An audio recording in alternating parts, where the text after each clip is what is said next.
everyone. Thank you for joining us for another episode of Lackawanna Past Times. Today, just in time for Thanksgiving, we'll be doing a little bit of early colonial history with one of our volunteers, Rich Jenkins, who'll be talking about his ancestor, Colonel John Jenkins, and a collection of documents that are currently stored in the Historical Society's archives. Rich was born and raised in Waverly and is a graduate of Abington Heights High School and Temple University.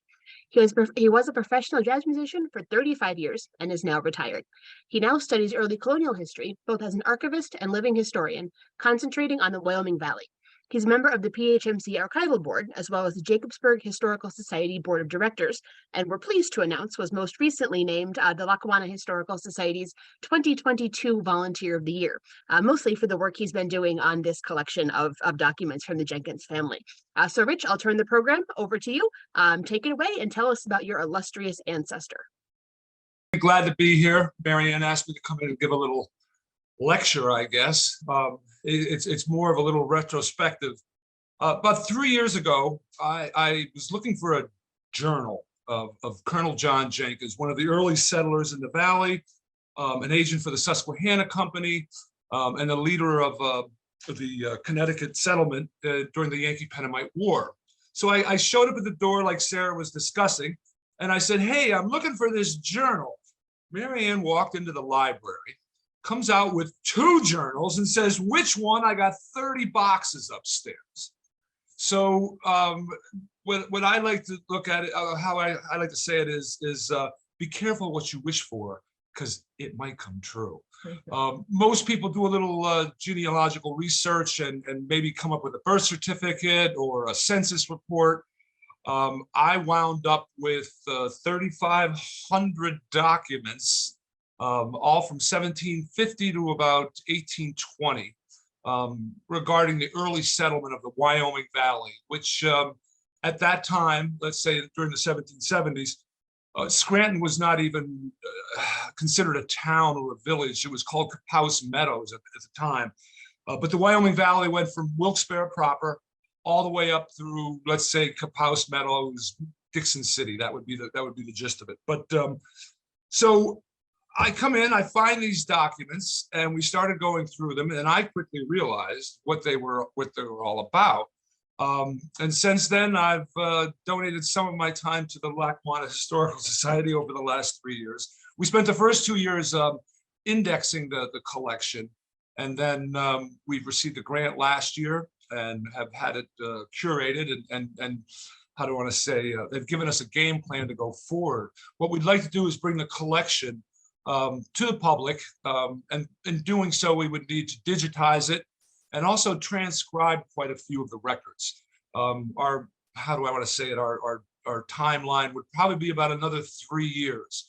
But most of you are members of the Historical Society, and I think it's only right that you know what the Historical Society has within its archives.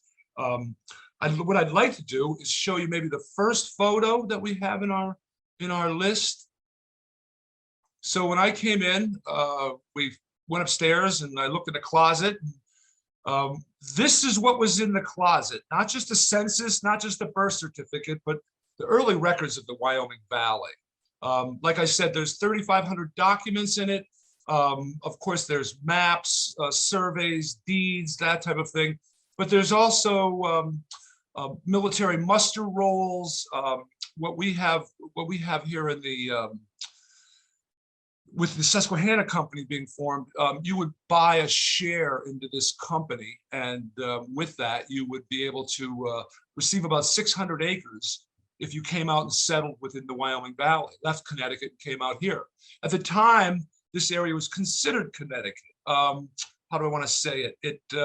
If you look at a map, come all the way down to Stamford, Connecticut, and these were colonies at the time. So if you would see the shining sea, that line would have went right through the middle of Pennsylvania. Connecticut was claiming this property. So what we trying to bring the whole collection together as an entity, it is these early records of that migration from Connecticut. What put this collection together was Colonel John Jenkins's grandson, Steuben Jenkins. And if we could go to the next photo. Okay, so 1873, John Jenkins's grandson Steuben inherits the family homestead, inherits what most historians called at the time was a barn filled with barrels filled of all of the important documents.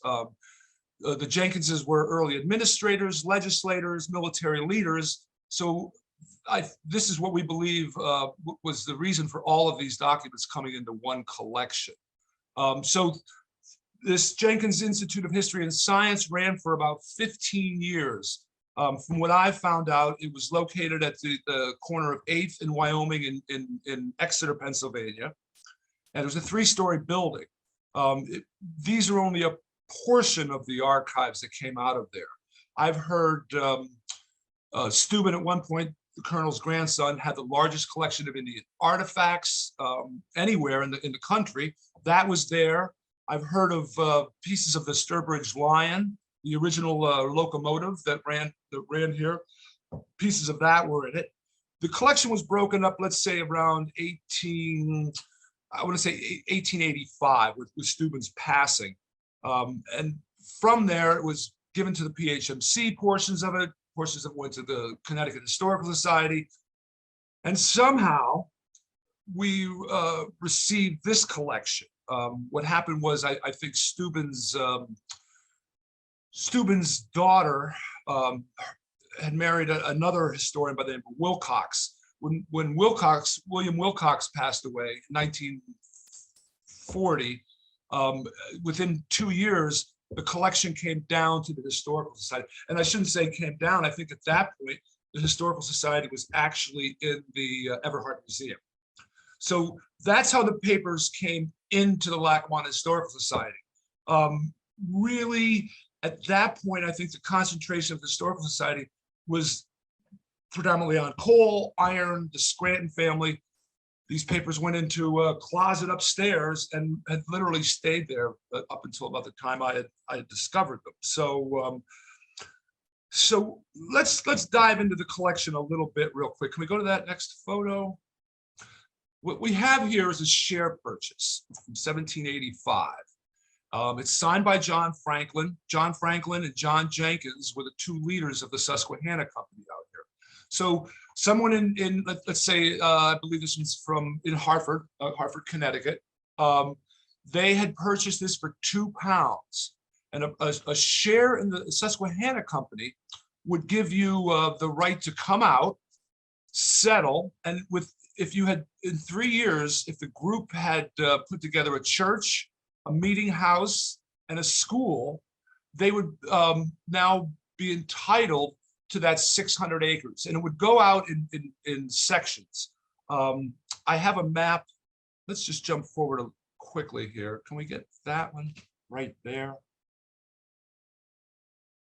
Okay, this is a map of Wilkes-Barre, and as you can see, well, we have there is the center of the square right there, Diamond City, as they say it. So when you originally came here, you would be given 5 acres.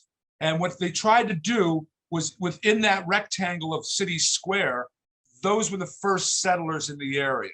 So you would get your 5 acres, 3 years would go by. If the school was up and the other buildings, you would then be given 40 acres, which are these other long pieces outside.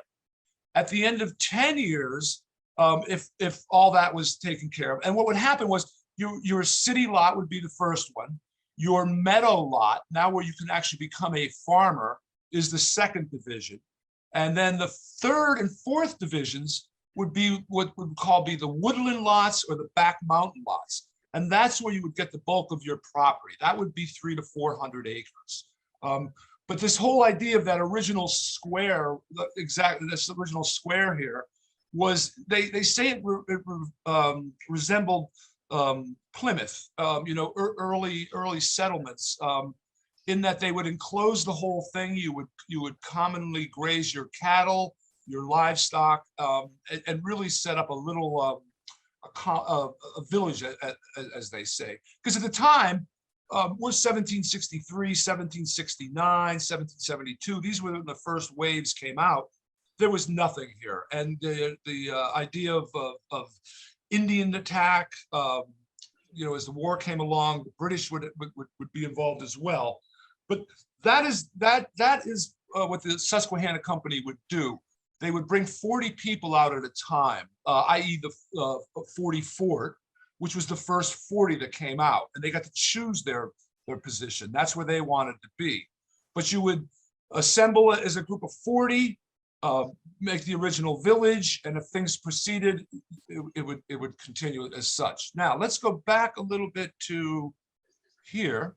So the first one we showed you was the share purchase. So around 1784, all of a sudden at the Treaty of Trenton, it is now decided that it is the state of Pennsylvania and not the state of Connecticut. And all of a sudden, all these Connecticut settlers have somehow have to find their title or their citizenship change into Pennsylvania. And what this document here the Compromise Act came about in 1785. And what would happen was you would show proof that you were here 3 years before 1778, the massacre, that you had an original share purchase like the one I had showed you, or testimony thereabout. You would bring these to a representative of the Pennsylvania legislator now. And through the Compromise Act, you would now be able to buy back your title. And this is what created the whole Yankee-Pennamite War before the Revolution and afterwards, is that these Connecticut settlers had come out, tamed the land, fought and bled for the land during the Revolution. And in 1784, at the Treaty of Trenton, they were told that, oh, you are no longer able to be here because it's now Pennsylvania and you have a false Connecticut title. But through Benjamin Franklin, a guy by the name of Timothy Pickering, as well as Jenkins and John Franklin as well, this Compromise Act came about. So this is actually somebody now buying their Pennsylvania title. Again, this Yankee-Pennamite struggle happened all throughout the country in different forms, but it was again, like Sarah mentioned at the beginning of our discussion, land grabbing is basically what it was all about. The rest of the collection. So if we go here, this one is a map of the Harvey. It's a deed and a map of the Harveys Lake area, a little north of Wilkes-Barre. But again, you can see the 40 divisions where they would each come up and take their lot. And these are early maps. This is before Pennsylvania, before the actual formation of the country. So how do I want to say it? When you look at these maps, what I've always found, I've talked to the PHMC, and their interest in this collection was for land record management. So someone gets their 400-acre share and they put a house up, and a road has to go by it. And then all of a sudden, a second house is built, and the road crosses at an intersection. Flash forward 200 years, and it now becomes Exeter or Wyoming or West Pittston or Harding. These are the reasons why our area looks as it does. And as you look at this one here, you can see all of the waterways and within this map. This is important not only for water for drinking and living, but also early on transportation, and then also the only way you're going to bake a loaf of bread is if you have a mill to grind the flour. So water and waterways were instrumental in the early settlement and usually sought after by individuals. Again, we have the share purchases, the Compromise Act deeds, and then various maps of these early townships here. Now let's go to the next. Oh, can you give me that next document? I'm sorry. Yes. Now, when I talked about the Compromise, I'm giving you a lot of history, but when I talked about the early Compromise Act, Connecticut had come out and they would form these townships. They were usually 5 miles by 5 miles. If we look at this one right here, that is Providence. and we can see Lackawanna River running right through it. Of course, it's a great place to be because now from the Lackawanna, you can get to the Susquehanna and move all the way up to New York or all the way out to York, Pennsylvania. So this map I find really interesting. It is the original 15 townships. After the Treaty of Trenton, when Pennsylvania took control, they said, okay, we'll let you go. We'll enact the Compromise Act for these 15 townships. Of course, the Yankees from Connecticut had 57 townships all around this. But in ordering to, you also had Pennsylvania claimants on the same property out of Philadelphia as speculators. So, but in order to compromise between the, let's say, the Philadelphians and the Connecticut settlers, they chose these 15 townships to enact the Compromise Act. Again, why we are who we are and where towns are started. Again, Scranton, Plymouth, Kingston, Wilkes-Barre, Tunkhannock, and Athens and Troy. This area up here becomes really, how do I want to say it, instrumental during the Revolution and afterwards. This is the Chemung River, and this is the Susquehanna. Of course, this is going to be all the transportation comes through this area right here. But excuse me. So again, now we're moving through that whole early development of the area. We have the share purchases, we have the Compromise Act in two forms, and now this map showing where the Connecticut influence would basically centralize along the Susquehanna River. Let's go over to here. Also in the collection, this is a muster roll from the 17th Company. And if you go through these early names, you will find pretty much everyone. There's a Harding. This is a military return from 1790, I believe. So it's after the Revolution. We have several from the 24th Connecticut Regiment from the Revolution itself. What I try to do is pull together just a little bit of the collection to show you what we have. And then also, I have, I lost my pictures here. Where would I be without you? This one here is perhaps my favorite document in the whole collection. So as a service for bringing settlers out from Connecticut, they would make the trip in 2 weeks from Hartford to the Wyoming Valley. John Jenkins was given a whole township, and he had chose one right above Providence. And if we look at it, it's 23,000 acres. This here is the Lackawanna River, which would put Elk Mountain right about here. This is the south branch of the Tunkhannock. That is the Lackawanna State Park right there. This is the east branch of the Tunkhannock, and Nicholson is right there. So it's 23,000 acres, and of course, he decided to name it Mount Jenkins. But when I looked at this map, after I looked at it for a while, the Connecticut migration would cross the Hudson, Port Jervis, then come over to the Delaware, and roughly around Narrowsburg, they would attempt to cross about Cushitung. Right on the other side of the river would be Mount Pleasant. So Mount Pleasant was of such an elevation that if you looked east, you would see Elk Mountain, highest point around. If you found that, you would know at the base of it was the Lackawanna River. Once you hit the Lackawanna River, you could float all the way down through Providence and then over to Pittston, where the Coxton Yards are, where the Lackawanna empties out into the Susquehanna. And immediately across the river from that was John Jenkins's homestead, roughly West Pittston, where the Fort Jenkins Bridge is, in that area right there. So he has this whole migration figured out and is trying to capitalize on it like everybody else does by being the first point of entry into the area, i.e. Elk Mountain and the pathway all the way down.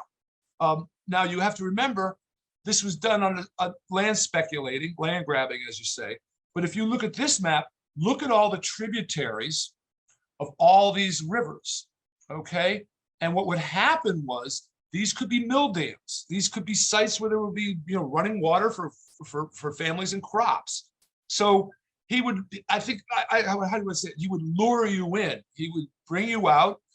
You'd see the big mountain. You'd hit the river, seeing all this territory all the way down through, knowing that you eventually come down to Fort Jenkins, and which was an inn. And as a land agent, he could probably arrange for you to buy anything you'd seen along the way. So with all that, you can see the how do I say it, the Susquehanna Company's influence, power, and I don't want to say manipulation, but management of the whole territory. So these are some of the documents in the collection. We have an intern now through the University of Scranton who is presently transcribing correspondence between John Jenkins and John Franklin. We're concentrating on a specific period of time where they were both writing to Benjamin Franklin. John has no relation to Benjamin, but they were writing to Benjamin Franklin, now the president of the Pennsylvania Assembly in Philadelphia, pleading for amnesty to come down and present the case of the Connecticut settlers. So we have this intern. He's transcribing, I want to say, about 50 pieces of correspondence back and forth, and we're trying to discern what their actions were going to be to Franklin. How the presentation was going to be, and then afterwards what they decided to do, because Benjamin basically turned them down. And what they decided to do was form the state of Westmoreland, which never happened, but all about Connecticut settlement. So we have one intern doing this project, and we're presently in discussion with another university about having the whole project transcribed, digitized, and with online finding aids. There's a lot of information here. Some of it has been seen before and recorded in the Susquehanna Company papers, a large set of books, following the origin and the end of the Susquehanna Company. But I would say 3/4 of this collection has never been seen before. So our idea was to get involved with the university, bring in some interns, i.e. grad students, and have them help us transcribe, digitize, and care for the documents. I think that's probably going to be another 3 years. So maybe at this point I should turn this over to some questions. Oh, the piece de la resistance. So in the attempts to find this journal, be careful what you wish for, because I came across the collection, still looking for the journal. I'm online one day and I see John Jenkins's powder horn presented at a lecture up at the Dietrich Theater on the Susquehanna River. Took me 2 years to track it down, the owner of it. Then another year, almost 2 more years before I was able to purchase it. But this is his 1779 powder horn. Be careful what you wish for, because powder horns are expensive. So if you look on this horn, you'll kind of see a river going up through here. Well, this is a map of Sullivan's March. Having survived the massacre of Wyoming, the Battle of Wyoming, John Jenkins is quickly sent out to meet with General Hand, the local, or I want to say the regional general. Hand meets with him and quickly sends him off to see Washington. On April 4th, 1779, John Jenkins meets with Washington, is appointed the chief guide to Sullivan's March. which is a retaliation for the Wyoming Massacre, the Cherry Creek Valley Massacre, trying to push back the British and Indian invaders coming down from Fort Niagara. So as the chief guide, he is now in charge of directing 6,000 men, 2,000 boats, 1,500 horses and mules up the river to put I want to say an offensive move on the British and Indians. So if we come to the bottom of the horn down here, right here roughly, this is that Tioga, that point I showed you where it was very active during the Revolutionary War. They leave the Wyoming Valley in August and have returned by the end of September, or no, excuse me, the beginning of October. And what this map does, it will take you all the way up to Lake Cayuga. In this area up here, every one of these towns is listed, and if there was an engagement there, it is noted on the horn. So this also not a part of the collection. I believe at one point it was definitely part of the Jenkins Institute in History of Science, but like many of the objects, they had how do I say it?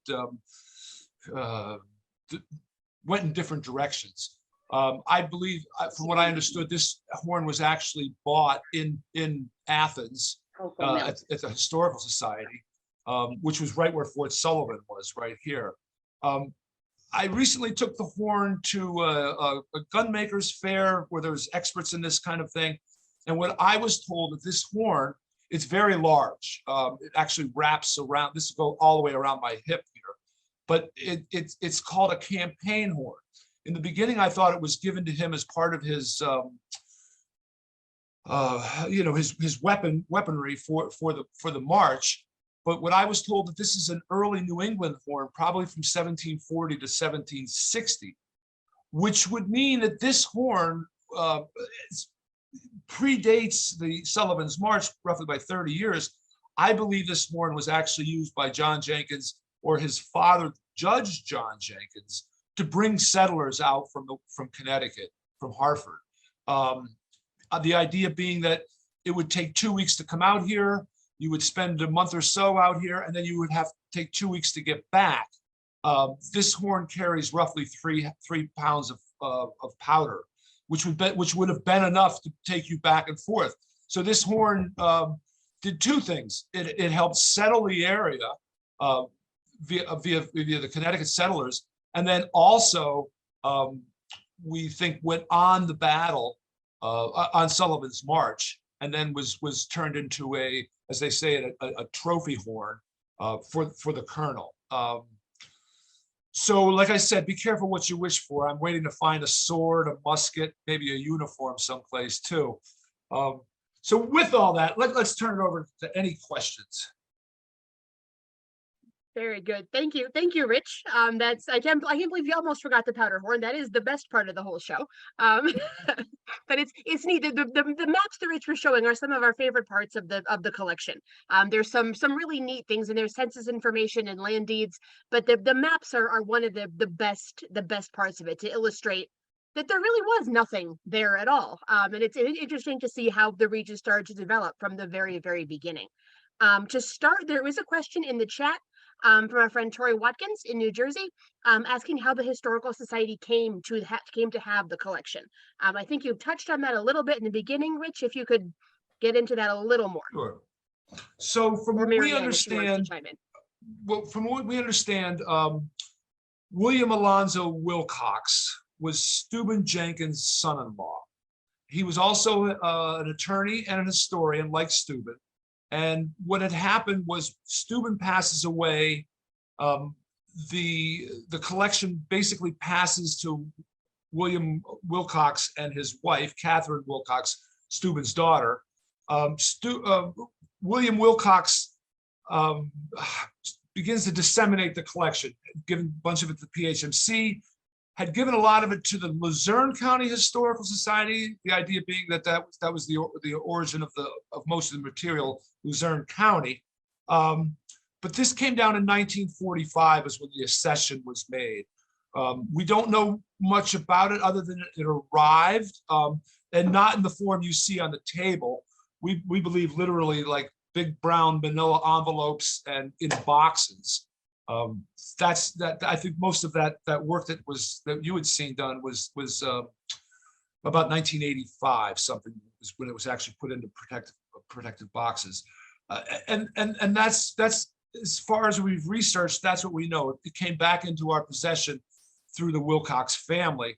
Online over the years, I've been purchasing documents, and I found out that there's probably another third of the collection, as big as the one I've shown you, residing with a descendant of the Wilcoxes out in Colorado. The majority of it's still held by them. From what I'm told, it concerns Wilcox more than it concerns Jenkins material. But a portion of that was for sale. I purchased as much as I could, but it had all been sold. Items like the Colonel John Jenkins, his wife Bethia Harris's purse, which was in Fort Jenkins during the massacre. There was some really neat items in there.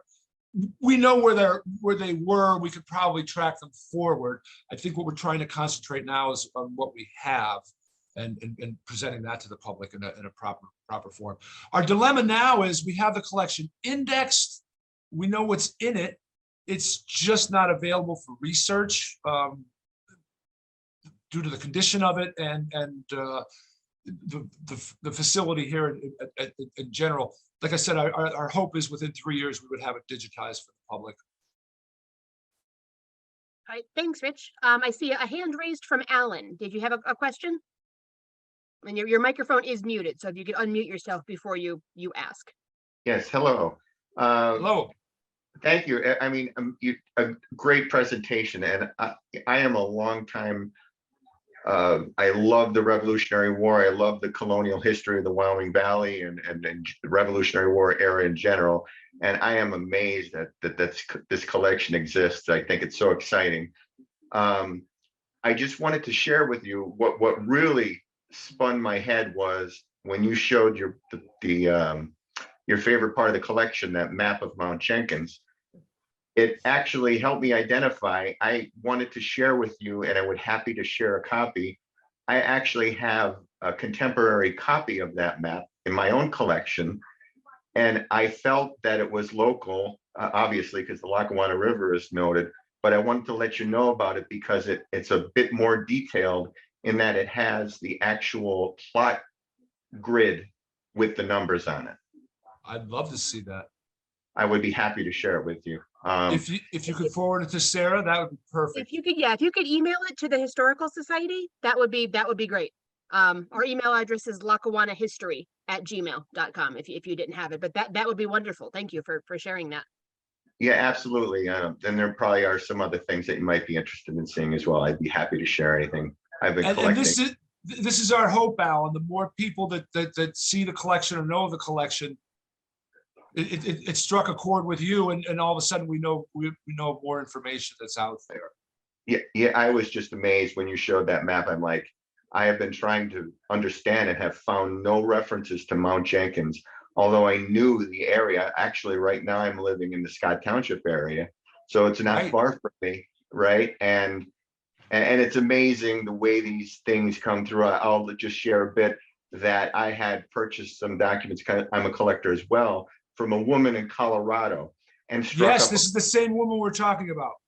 Oh, really? Oh, yes. Okay, because this was about 3 or 4 years ago. Yes. 5. Yes. Yes. I struck up somewhat of a good relationship with her, and I would share that as I was purchasing things from her. She was also sending me things as a gift because she knew myself as well. As well. Then we're compatriots in this wonderful woman. So quick little story. I'm on the board of the Jenkins Harding Cemetery, of course. I just get on that, and I go to my first board meeting, and I bring some of the stuff I bought, and I had it in the original containers, and I put it on the table. And there's a woman across from me, Mary Portoli, and she has a bunch of boxes.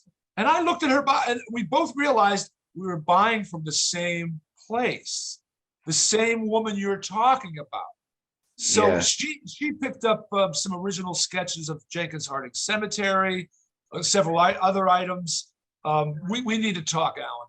Oh, absolutely. I would love to. I would love to talk to you. And I just wanted to raise that one at least today to let you know about that map because you have such a great interest in it. And I can tell you this: look at your documents, and somewhere on there, look for it's usually like a, let's just use numbers like 20/32, or it might be 1/10. But if you see any numbers on those documents anywhere, that means they were originally part of the Jenkins Institute History of Science. That was their way of doing it. Envelope number 1, item number 10. Envelope number 60, item number 9/item number 19. That's how you'll know if they were originally part of the Jenkins Institute of History and Science. Yeah, I'll have to take a look. It is hand colored. It does have the directional arrow and all of that. Does it have that blue E on it for east? Let me take. I have it opened. A blue E. No, I don't believe so. That's a Jenkins mark. But yeah, I'll have to look at it in person. I have a digitized image in front of me because I have it, stored away. But yeah, it's labeled Mount Jenkins, but it has the grid lines on it around the Lackawanna River with the numbers. So let's do that, and then as I said, it's difficult to show or present the collection as it is now.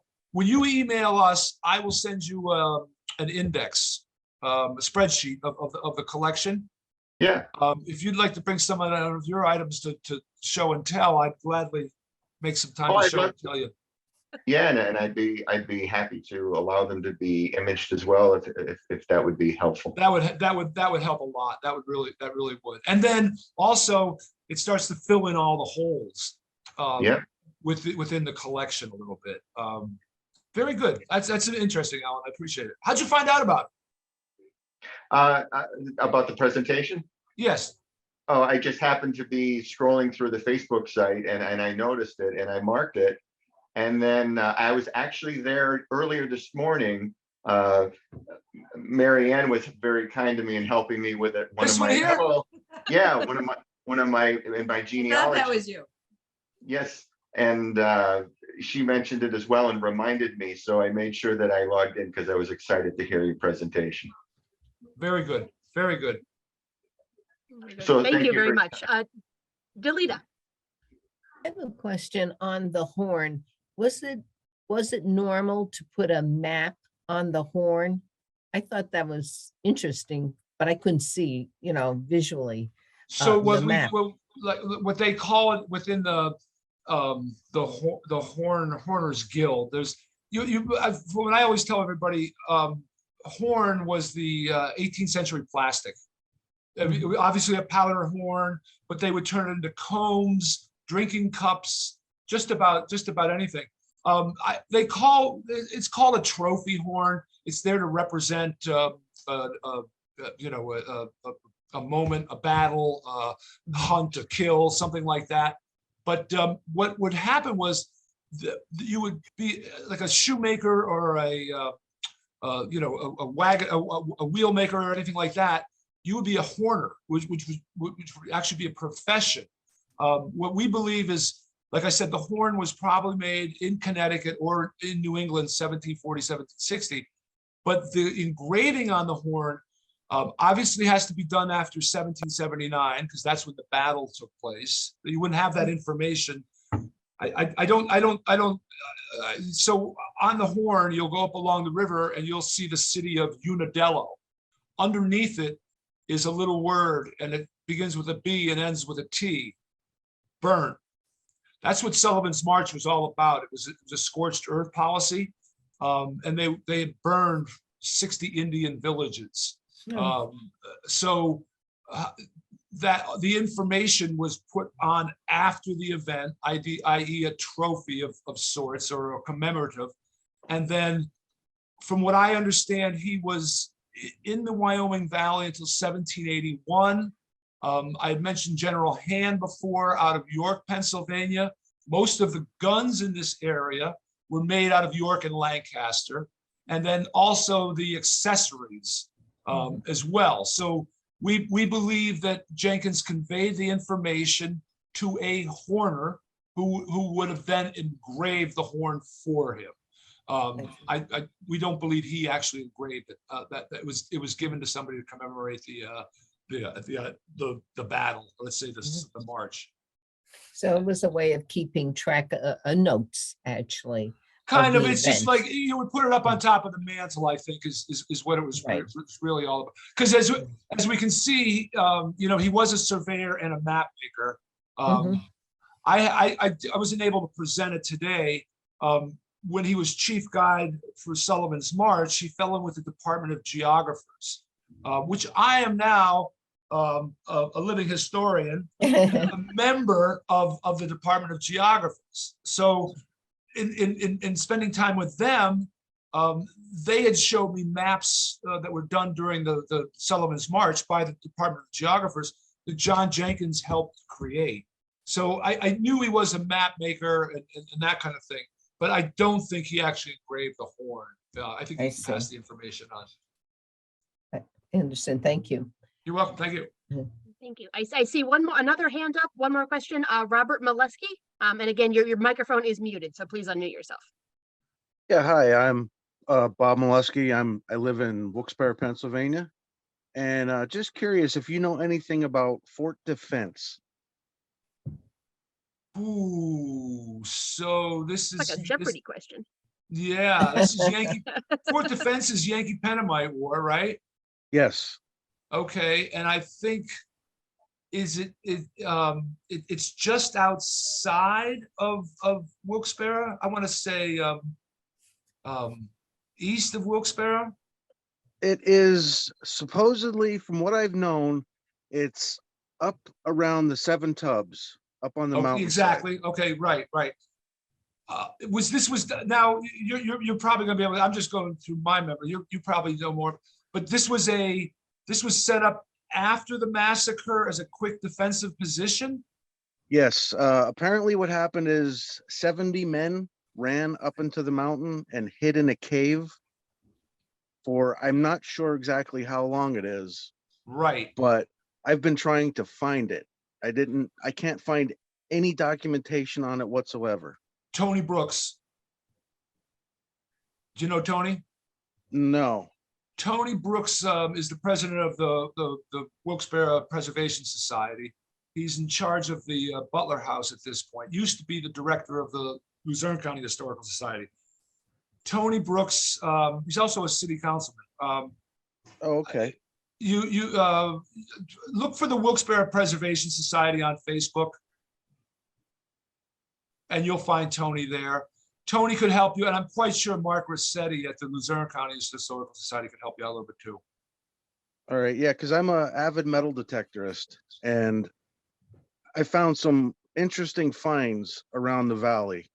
Right. It's unbelievable. I found a New York large cent right down by the Susquehanna where Mill Creek comes in.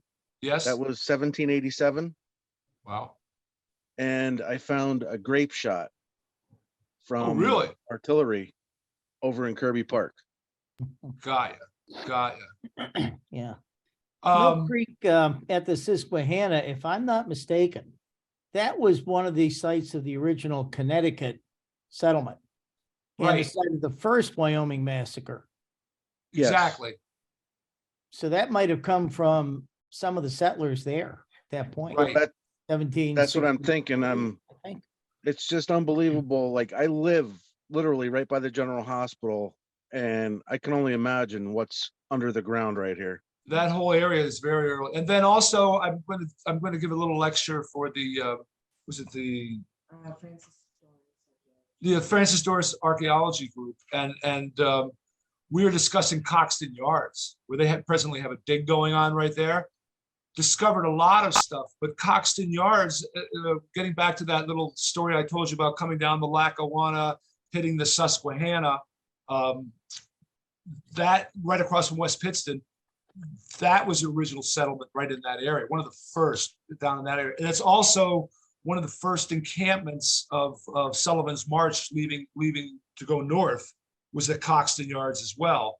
I always say this, but you know, if it was the discovery of coal and the beginning of the Industrial Revolution that we lost so much of this colonial history. The one that gets me is going back out by the county courthouse, the large white building across the street and where the prison is right there. Those were called the redoubts. And it's all been, you know, knocked down and taken down because of the highway, the bridge, but there was a large stone encroachment there, which would look over the river, going back towards River Street Jazz Cafe, that whole area in there. And those were defensive redoubts, originally for the Susquehanna Company, and then, you know, later on during the Yankee and Pennamite War. I found that area a little bit interesting too, but look for Tony Brooks. Tony can help you. Also in the I did- river, I believe it's kind of right behind the Hollenbach Cemetery. There are pilings still in the river, wood structures and some concrete or stone. Mill Dam, probably Mill Dam. And also Tony Brooks is on the board of the Hollenbach Cemetery. Take one of his tours. Okay, I know some of the Wilkes-Barre councilmen. I'll have to talk to them. Good, very good, very good. Thanks, Rob. Thank you very much. Anything I back did there put else the will be link- part of the canal that was back Yes, there. yeah, the canal went around the whole city as well. Yeah. Well, the canal is still there behind the Hollenbach Cemetery. Parts of it are still visible, but it currently is a homeless encampment. Mm. Settlers. Yeah, settlers. Gentlemen, I did put the link in the chat box for the Wilkes-Barre Preservation Society. There's contact information there, I believe. Or you could just email us at the Historical Society and we could connect you with Tony as well. If you're having a hard time finding him otherwise. He tends to be all over the place, but so that information is in the chat. Anyone else have any other questions? Thanks again, Rich, for joining us and sharing all this information that you've worked so hard to gather and to glean from this collection. As we said, the collection is not quite ready for public view yet, but if you do have specific questions, please email us and let us know, and we'll be happy to work with you to answer specific queries about pieces in the collection. Our next episode of Lackawanna Pastimes will be in January. We do skip December because everybody is very busy doing festive holiday things. In January, we'll be participating in Anthracite Heritage Month, and I will actually be doing the presentation about Terrence Powerley and the Molly Maguires, looking at different ways of approaching unions in the anthracite coal region. That program will be January 27th, starting at 2 o'clock. And again, will be recorded for our YouTube channel. Thanks very much, everyone, again, for joining us, and Rich for sharing your information and your treasures with us. Have a wonderful holiday, everyone. Farewell.